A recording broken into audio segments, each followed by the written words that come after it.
In today's video, I'll show you on how you can fix Nanoleaf not connecting.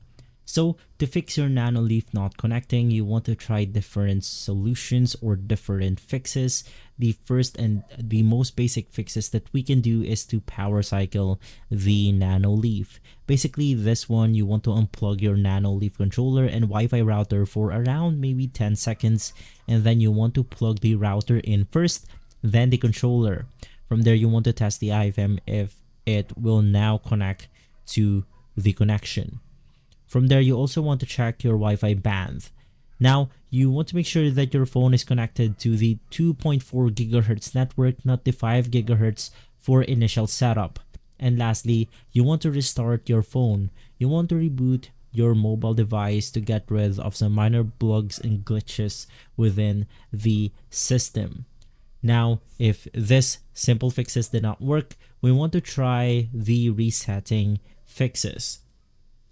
Basically, the first thing that you want to do is to soft reset. You want to press and hold the power button and the plus button on the controller for about 10 to 15 seconds until the lights flash white. From here, this will soft reset your Nanoleaf. Second, we can then hard reset or factory reset. You want to hold the power and plus button once again while plugging the controller back in and continue holding until the lights flash rapidly and then release. And lastly, you want to remove and re-add. In the Nanoleaf application, delete the device and use the plus symbol to add it back, following the in-app steps carefully.